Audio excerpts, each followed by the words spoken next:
జగన్ గారు కలిసినప్పుడు ఫస్ట్ ఏం మాట్లాడారు, మీరు ఎలా ఆ టైంలో మీకు ఎలా అనిపించింది? ఇంతకాలానికి మీరు పెట్టినటువంటి పోస్టులు కానీ మీరు చేసినటువంటి కృషికి ఆ టైం అదైతే మాత్రం it's memorable day for me sir. చాలా హ్యాపీ అనిపించింది. నాకు సెంట్రల్ ఆఫీస్ నుంచి కాల్ వచ్చింది, మేడం ఇట్లా జగన్మోహన్ రెడ్డి గారు ఇట్లా పోరాడుతున్న వాళ్ళని కొంతమందిని కలుద్దామని ఐడెంటిఫై చేశారు అని అనగానే నాకు ఇంకా అన్నం తినబుద్దవలా. చాలా మంది నేను వీడియోస్ చేస్తున్నప్పుడు ఏంటంటే సార్, ఇప్పుడు చాలా మంది వచ్చారు బయటికి, డే ఫస్ట్ నా వీడియోలు తప్పితే ఇంకెక్కడ ఎవరి వీడియోలు లేవు. అయితే చాలా మంది నాకు ఫోన్లు చేసి కూడా, ఎందుకు మల్లేశ్వర్ గారు మీరు చేస్తున్నారు, నిన్నగాక మొన్న వచ్చారు, పార్టీని నెత్తి మీద వేసుకుంటారేంటి, మీరు వేసుకోవద్దని చెప్పిన వాళ్ళు కూడా ఉన్నారు సార్. బట్ నాకు పర్సనల్గా అనిపించింది అంటే, ఒకసారి కండువా కప్పుకుంటే ఇంక ఈ పార్టీయే డిసైడెడే. మరి ఇంత నష్టం జరుగుతుంది, ఇంత బాధలో ఉన్నప్పుడు పార్టీకి సపోర్ట్ చేయాలి కదా అన్న విషయంతో చేశాము. తిట్టుకుంటున్నాం, ఎందుకు అవసరం, నీకేమైనా పిచ్చా అది ఇట్లా చూసావా, బీజేపీలో నుండి పార్టీకి నువ్వు ఎక్కడో ఉంది, పార్టీ మారిపోయి ఇక్కడ ఉన్నావు, నాకు అక్కడ నామినేటెడ్ ఉండే, నేను అసెంబ్లీ ఇన్ఛార్జ్ చేసి ఉండే, ఇవాళ అనితకి ఇచ్చిన అదే నియోజకవర్గంలో ఆమె టీడీపీకి ఇన్ఛార్జ్ అయితే బీజేపీ జనసేనకి నేనే సార్ అక్కడ ఇన్ఛార్జి. అప్పుడు జనసేనకి ఎవరు లేరు అక్కడ. ఎమ్మెల్సీ ఎలక్షన్ వరకు చేసింది నేనే, మొన్నటి ఎమ్మెల్సీ ఎలక్షన్. పవన్ కళ్యాణ్ మీకు అప్పుడు జోడీ ఉండే కదా, కార్పొరేట్ గా పోటీ చేశాను, అన్ని చేశాను, మనం చేయింది లేదు, అంత కష్టపడ్డాము అక్కడ. కాకపోతే ఏంటంటే రియాలిటీ చెక్ లో ఇప్పుడు మోదీ గారు అంటే ఒక ఇంప్రెషన్ ఉంటుంది సార్, ఎడ్యుకేషన్ చదువుకున్న వాళ్ళందరికీ, అది గ్రౌండ్ లెవెల్లో లేదు అక్కడ. ఎంతకని మనసు చంపుకొని మనం ఉంటాం. అలాగని నేనేం బ్లేమ్ చేసి రాలేదు, నాకు నచ్చలేదు వచ్చేసాను. ఆడ పదవులు ఉండి కూడా వచ్చాను, పదవులు లేక నాకు ఏదో అంటే జరగని కాదు. సంస్థాగతంగా కొన్ని ఒక నియోజకవర్గం అసెంబ్లీగా ఉన్నప్పుడు మీరు చర్చిలకి వెళ్ళొద్దు, అక్కడికి వెళ్ళొద్దు, ఇక్కడికి వెళ్ళొద్దు, మాట్లాడొద్దు అని నా గొంతును హరిస్తే నేను లీడర్ గుండి ఏం లాభం ఉంటుంది సార్? చెప్పుకోవడానికి తప్పే ఉంటుంది, పేరుకే కదా. నేను లీడర్ గుండి చేయలేను. బీజేపీలో ఉన్నప్పుడు ఎప్పుడన్నా పవన్ కళ్యాణ్ కలిసారు? పవన్ కళ్యాణ్ కలవటం కానీ మాట్లాడటం కానీ ఆ సందర్భం వచ్చిందా మీకు? అంటే నేను కూటమి అయినంత, ఇప్పుడు కూటమి అందరూ 3 కండువాలు వేసుకుంటున్నారు కానీ సార్, అప్పుడు అంత ఏం లేదు.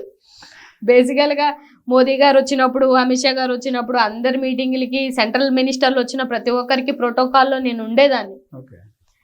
యువమోర్చా తరపు నుంచి బోల్డ్ చేసాం, బోల్డ్ కార్యక్రమాలు చేసాము. కాకపోతే ఏంటంటే నేను ఈ పార్టీ కదా, BJP, I'm not Janasena. So కాకపోతే ఎలక్షన్ టైంలోనే వాళ్ళు వచ్చి కలుస్తారు తప్పితే ఆయన ఎప్పుడు మన పార్టీ ఆఫీస్కి రాలేదు, మేము ఎప్పుడు అటెండ్ వెళ్ళింది లేదు.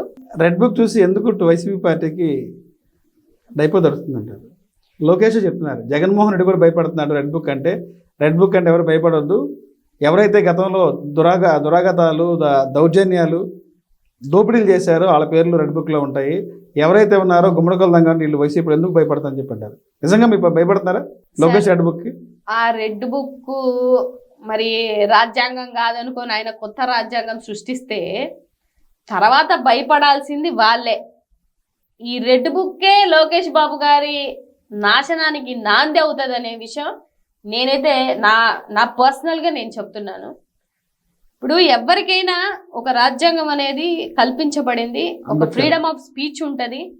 ఎవరి గొంతుల్ని ఎవరు హరించాలి అనుకుంటే ఎలాగవుతుందండి? ఇవాళ నిస్వార్థంగా పనిచేస్తున్నటువంటి సోషల్ మీడియాలని మీ పెత్తనం అంతా ఎవరి మీద అంటే పేదల మీద, బీదల మీద, ఏదో అభిమానంతో ఉన్నటువంటి చిన్న నాయకుల మీదే వీళ్ళు చూపించేటువంటి పెత్తనాలు. ఇప్పుడు ఇంతమంది అభాగ్యుల్ని ఎంతమంది సోషల్ మీడియాలను అరెస్ట్ చేశారు సార్? ఇప్పుడు మేమే ఉన్నాం సార్. ప్రభుత్వాన్ని ప్రశ్నించకుండా వ్యక్తిగత జీవితాన్ని హననం చేస్తున్నారు వైసీపీ వాళ్ళు, అందుకే కేసులు పెడుతున్నారు అనేది టీడీపీ పార్టీకి సంబంధించినటువంటి స్పోక్స్ పర్సన్ చెప్తున్నారు. జనసేన పార్టీ సంబంధించిన రాయపాటి అరుణ కానీ, లేదంటే ఐటీడీపీ సంబంధించిన నాయకురాలు కానీ.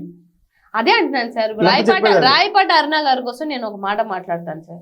లాస్ట్ టైం ఎలక్షన్ లో ఆవిడ ఎక్కడ పనిచేసిందో ఆవిడని చెప్పమని చెప్పండి. వాళ్ళ పార్టీ వాళ్ళే ఆవిడ్ని గుండెల మీద గుద్ది నన్ను కొట్టారు అని చెప్పేసి ఆవిడ ప్రెస్ మీట్ల మీద పెట్టినటువంటి వీడియోస్ ఉన్నాయి.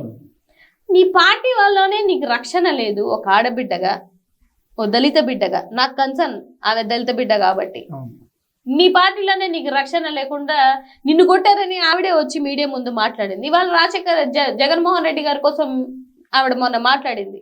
నోరు జారి మాట్లాడుతున్నప్పుడు మరి వీళ్ళకి శిక్షలు ఉండవా అండి? లేకపోతే వాళ్ళ సోషల్ మీడియా వాళ్ళు మా కింద చూడండి 2000, 3000, 5000 నా వీడియోల కిందనే పచ్చి బూతులు. మరి మేము ఆడవాళ్ళం కదా? గత గవర్నమెంట్ లో కూడా అలా కాదు సార్, మేము ఆడవాళ్ళం కదా, మాకు సెల్ఫ్ రెస్పెక్ట్ ఉండదా?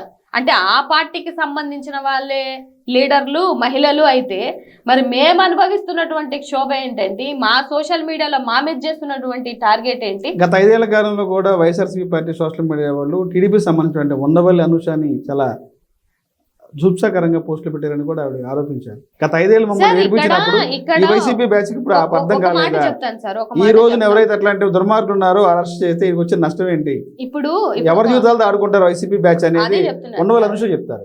ఇప్పుడు ఒక మాట చెప్తాను సార్, ఉండవల్లి అనుష అయినా, అరుణ అయినా, నేనైనా, ఇంకొకరైనా, ఎవరైనా సరే ఆడవాళ్ళ విషయంలో ఈ ఫొటోస్ మార్ఫింగ్ గానీ ఇలాంటి కార్యక్రమాలు చేయమని పార్టీ పార్టీ ఆదేశాలు ఏమైనా వస్తాయా? ఎవ్వరికి రావండి. నేను కూడా వీడియోస్ చేస్తాను పార్టీకి సపోర్ట్ గా. నాకు ఏ రోజు నాకు స్క్రిప్ట్ రాదు. ఇవాళ బయటికి వెళ్ళిపోయిన వాళ్ళందరూ పార్టీ నుంచి స్క్రిప్ట్ వస్తుంది, అవన్నీ అబద్ధాలు సార్. నేను పర్సనల్ గా చెప్తున్నా. ఇదే వైఎస్ఆర్సీపీ పార్టీకి జగన్మోహన్ రెడ్డి నాకు దేవుడు రాముడు అన్నటువంటి రవిచంద్ర రెడ్డి ఈ రోజున బీజేపీ పార్టీలో చేరారు. సార్ అవన్నీ సెంట్రల్ ఆఫీస్ నుంచి వచ్చిన స్క్రిప్ట్ చదివేది మా దగ్గర ఏమి ఉండదు. జగన్మోహన్ రెడ్డి ఇచ్చినటువంటి స్క్రిప్ట్ ప్రకారం మేము చేస్తుంటారు. మీకు నగరం వచ్చిందా? ఎప్పుడు 7 నెలల కాలంలో మీకు పార్టీ కూడా నాట్ ఓన్లీ జగన్మోహన్ రెడ్డి గారు, ఏ రాజకీయ అధ్యక్షుడు కూడా ఇదిగో వాళ్ళని బూతులు తిట్టండి, వీళ్ళని ఇలా మాట్లాడండి, ఇలా ఏమంటారు వాళ్ళని క్రిటిసైజ్ చేయండి, లేకపోతే వాళ్ళ క్యారెక్టర్ అసోసియేషన్ చేయండి అని ఏ పార్టీ ఆఫీస్ నుంచి ఎవరికి ఏ ఇన్ఫర్మేషన్స్ రావు. మనకేదన్నా పక్క పార్టీలోకి వెళ్ళి స్వలాభాల కోసం మనం ఏదో ఒక మాట మాట్లాడాల్సిందే తప్ప, అక్కడేదో మీకు చేస్తారని మీరు చెప్పుకోవాల్సిందే తప్ప, నేను పక్క పార్టీ నుంచే వచ్చాను సార్, నాకు ఏ రోజు ఇలా మాట్లాడండి అలా మాట్లాడండి అని ఎవరు ఏ పార్టీ వాళ్ళు చెప్పరు. నేను ఆ పార్టీని నిందనేసి ఏం రాలేదు. నాకేది అనిపిస్తుందో ఆ సిచ్యువేషన్ని బట్టి పార్టీకి ఎంత సపోర్ట్గా మాట్లాడాలి అనిపిస్తుందో మీకు చిన్న పాయింట్ చెప్పడం జరుగుతుంది తప్పితే, అంటే ఇదిగోండి ఈ సంఘటన జరిగింది అని తెలుస్తుంది తప్ప, ఇదిగో ఇలా బూతులు తిట్టమ్మ మల్లీశ్వరి అని చెప్పేసి ఎవ్వరు చెప్పరు. అంత దిగజారిపోయే రాజకీయం చేయాల్సిన అవసరం. ప్రతిపక్ష పార్టీని ఎంతవరకు దూషిస్తే ఎంతవరకు విమర్శలు చేస్తే వాళ్ళకి అన్ని పదవులు ఇస్తారు వైసీపీ పార్టీ అంటారు. నిజంగా మీకు దూషిస్తే జగన్మోహన్ రెడ్డి గారు ఎప్పుడు చెప్పలేదు కానీ లోకేష్ గారు చెప్పారు. మీరు లోకేష్ గారి విషయంలో ఈ క్వశ్చన్ నన్ను అడగాలి. అంటే వైసీపీ పార్టీ నుంచి పార్టీ మన వ్యక్తులే ఈ విషయాలు చెప్పేది. జగన్మోహన్ రెడ్డి ప్రతిపక్షాన్ని ఎక్కువగా ఎవరైతే దూషిస్తారో తిడతారో అటువంటి వాడికే పదవులు ఇస్తారు. మమ్మల్ని ఆయన ఇచ్చిన స్క్రిప్ట్ మేము మాట్లాడడం తప్ప మా వ్యక్తిగతంగా మేము మాట్లాడని చెప్తాను. చాలా మంది మాట్లాడిన వాళ్ళు ఉన్నారు కదా, పదవి ఇచ్చారా శ్రీరెడ్డికి? పదవి మీరు అన్న ప్రకారం ఇవ్వాలి కదా. కాదు సార్, ఇప్పుడు మీరు అన్నారు రవిచంద్ర రెడ్డి చెప్పారు కొత్తగా పార్టీ రవిచంద్ర రెడ్డి, శ్రీరెడ్డి అన్నారు, బోరగండ అనిల్ అంటున్నారు, ఇంకొకరు ఎవరో పేర్లు చెప్తున్నారు. పార్టీలో అపోజిషన్ వాళ్ళని తిట్టినప్పుడు వాళ్ళకి పదవులు ఇస్తారు అని మీ లెక్క ప్రకారం అయితే వీళ్ళకి ఏమన్నా పదవులు ఇచ్చారా? ఇప్పటికీ స్టీల్ పాపం శ్రీరెడ్డి గారు నాకే పదవి ఇవ్వలేదనే కదా ఆవిడ చెప్తుంది. నేనేమంటున్నాను అని అంటే, అంత చిల్లర రాజకీయం చేయాల్సిన అవసరము వైఎస్ఆర్సీపీ పార్టీకి అయితే లేదు సార్. వీళ్ళు ఇప్పుడు మొన్న లోకేష్ గారు ఏమన్నారు, ఎన్ని కేసులుంటే ఎన్ని బూతులు తిడితే ఎంత రెడ్ బుక్ రాజ్యాంగాన్ని ముందుకు తీసుకెళ్తే వాళ్ళకి నామినేటెడ్ పదవులు ఇస్తానని ఆయన ఓపెన్ స్టేట్మెంట్ ఇచ్చినటువంటి వ్యక్తి. పెద్ద పదవి, అది ఇంకా ఏ పదవి అన్నా అనుకోండి.